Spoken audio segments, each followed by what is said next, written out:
Hey everyone, welcome to my channel. I sat down and decided to start recording how I make my wands. This one specifically I wanted for the lunar cycle, and I ended up constructing one that corresponds with the full moon. I'll be coming in and out of the video for anything I think might need a little bit more focus. The video does speed up and slow down at certain points. It is a long video, so I want to try and cut back on some of that time.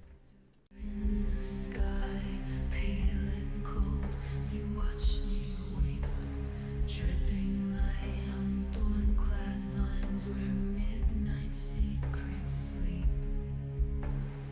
Roses bloom in graves of sorrow, crimson tears upon the stone, whispering the lost lament of hearts that wither all alone.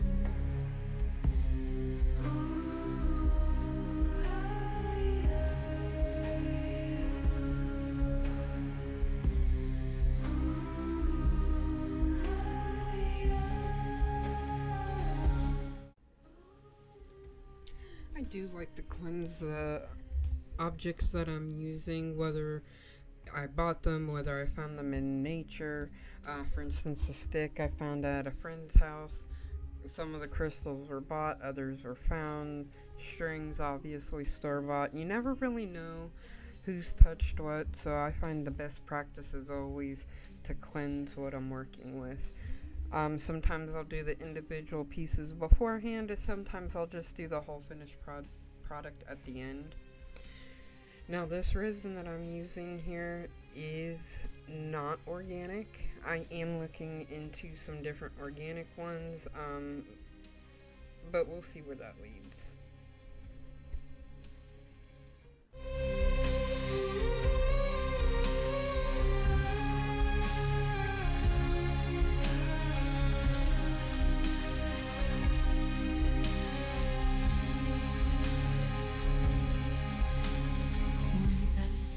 Through broken chapels stained with echoes of the past, shadows rise like veiled specters calling me to breathe my last. Yet the petals kiss my fingers. You really want to be careful here not to set all of that string on fire that you just wrapped. So just be mindful how close you clip and how far you let the ends burn.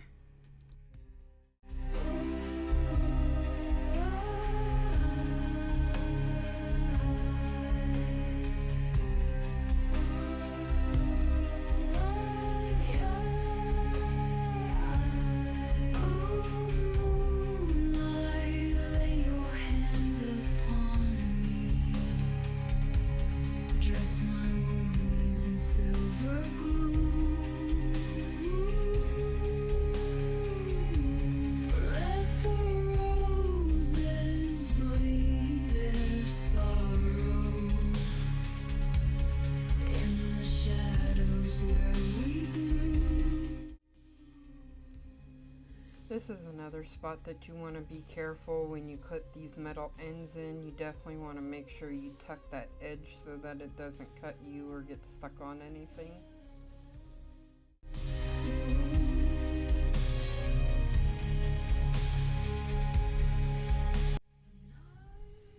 I ended up getting pretty indecisive here. I couldn't figure out what accent piece I wanted to add, and I knew I wanted to add something, but there were no charms in the bowl from earlier that I felt belonged with the wand. So I put together a little pouch here, some myrrh resin, frankincense, some of that mugwort I had left, tied it off, clipped it. I didn't want it to be cumbersome. I attached a clamp to the strings and used a jump ring to attach it to the wand. In hindsight, I probably could have attached it to the handle, but I didn't feel that was right either. I did end up taking it off, but I found this old piece of costume jewelry with a drop-shaped pendant on it, and that's what actually was supposed to be on the wand, so I did go ahead and put it right there at the top of the wand. But you'll see right there where I'm messing with the strings, it's because a couple of them came loose. And so I ended up accidentally putting it on the back of the wand right here. So I just had to loosen it and switch the strings around so the loose part was on the front, like I'm doing right here. And then I went ahead and reattached that pendant. I'm thinking indecisive is probably my middle name at this point. I was having the same problem with the grip. I looked at a couple different types of twine, the suede in my bowl there. I ended up settling up on some hide that I got from my aunt and uncle. Just cut some thin strips of that. And I started with a looser wrap around the shaft that's more decorative than anything, and then wound it around the handle down here at the bottom.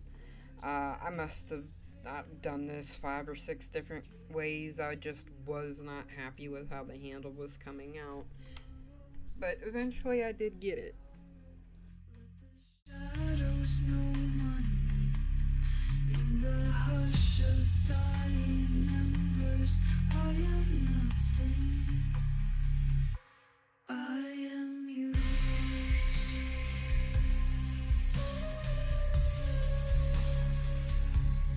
Lost beneath the moonlight's